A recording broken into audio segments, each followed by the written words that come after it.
Hi everyone, Jack Willard here with a short video. American cities are being destroyed by its leaders. Something we should care about. I'm not going to go into great detail, but we all should be noticing because it's coming to a neighborhood near you, if not right at your front door. Obviously, opening up the border 3 years ago, taking away all the safeguards that were put in place by the Trump administration has led to total chaos, has led to crime, has led to a total overwhelming of cities like New York, Chicago, Los Angeles, San Francisco, on and on. Obviously, Arizona is dealing with this in a major way, and other border states, they really are. Millions of people have come in to the United States, some of them pretty bad actors, some of them not. But millions of people, some that were caught, were given a court date that is 10 years down the road. They're giving them work visas and what have you. They're giving them debit cards with $1,000 a month put on them. They're taking over the hotels in major cities because there's nowhere else to put them. This is costing billions of dollars, and cities are going bankrupt. And now we are beginning to see some of the crime statistics, like in Georgia, where a nursing student was murdered by someone probably, as I do this recording, from Venezuela. And migrant crime in many other places, whether it be sexual crimes, murder, both, what have you. And there's just no more resources. Here in the state of New York, Governor Kathy Hochul, there is already a multi-billion-dollar deficit, over $4 billion, but you would never know it because every couple of days, Kathy Hochul is announcing another $34 million that's going to be spent on this or that, including the migrant situation, everything from sanitary napkins in the boys' room to programs that are going to put more restrictions. First, she came after the gas stoves, wants to get rid of the gas stoves. Now she's coming after your refrigerator. You're going to have a green refrigerator. I don't mean the color green, but I mean a refrigerator that passes the test for the extremists, the climate extremists that really in many cases don't know what they're doing or what they're talking about. It's not government for the people, it's government over the people. It's big government. You elect these people, I elect these people, and then they turn into dictators. And so here in the state of New York, people are beginning to flee. It's like she wants this to happen. She wants this to happen. Kevin O'Leary, also known as Mr. Wonderful from Shark Tank, said this week he is done with New York. He will not invest a penny anymore in New York. What they are doing to President Trump is obviously political bias, is obviously not grounded in sound legal judgment. And I can't believe it, but it would cost him, and it will cost him, like $500 million to appeal. I thought everybody in the United States of America had the right to appeal. Instead, they want to fine him $354 million when there was no victim. Everybody was happy, the banks and what have you. They were all free to do their separate estimations of what something was worth. No complaints, but the judge is trying to bankrupt Donald Trump. Take all his money and make it impossible for him to even uh, be the head of his own company for 3 years. The things that are going on right now, hopefully the Supreme Court will step up and stop some of these things, because it, it's simply destroying America. Everything that we hold dear. It's turning us into a socialist slash communist state. And we need to stand up to it. I'm a little voice, but there are bigger voices that are out there that are trying to make a difference, and we can appreciate that.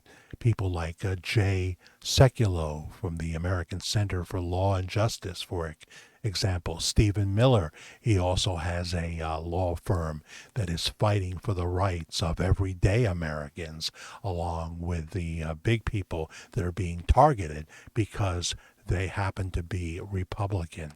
What we're seeing now is something that we've never seen before.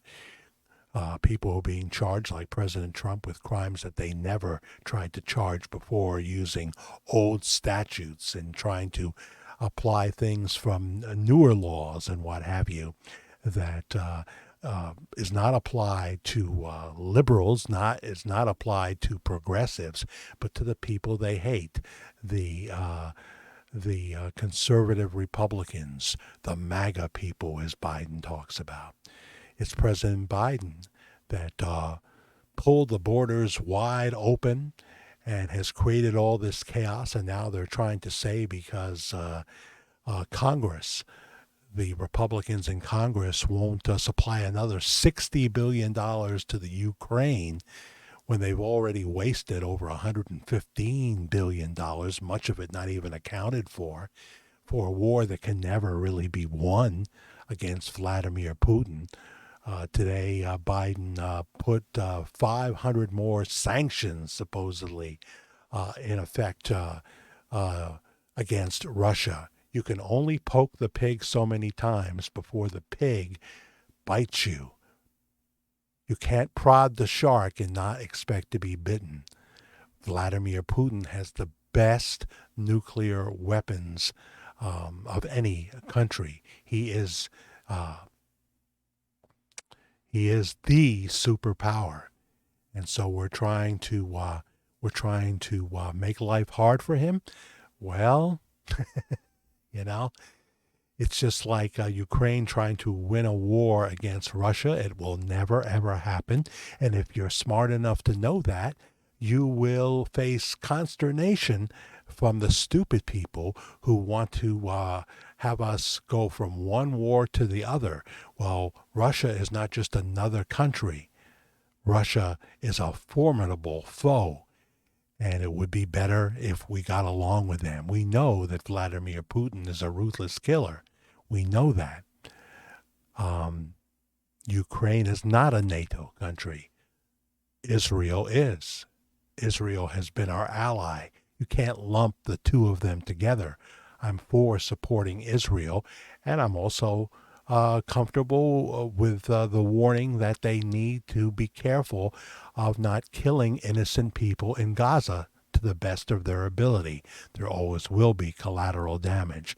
What happened on October 7th in Israel was akin to the Holocaust. It was a major atrocity where people were mowed down, including babies, with no respect for life. What did they expect would happen? What did they expect the response would be?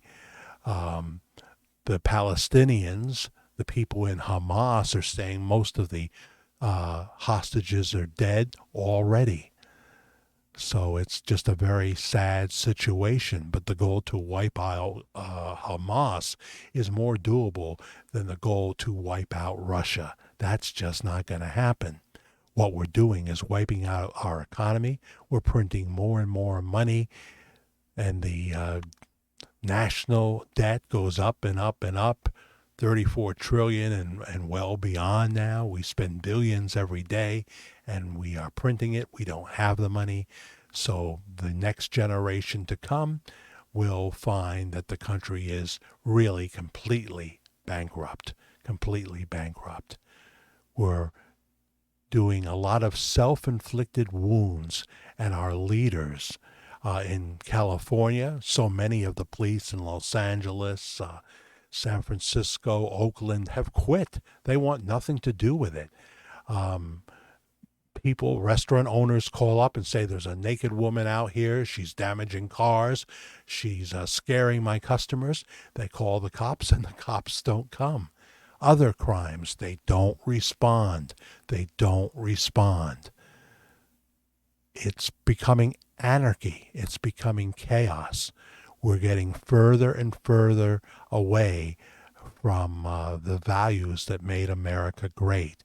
And we're letting evil, soulless people rule over us. That's what's happening here in 2024. We are in the last days. So prayer, absolutely. I'm thankful for the people that are trying to hold back these evil forces, hold back the destruction of America. This is our country, those of us that live here in the United States of America. Even the people that are making all this disturbance, all this hate, violence, craziness, flood the land, they will not like the end result. They will not like the end result. American cities are being destroyed by our leaders.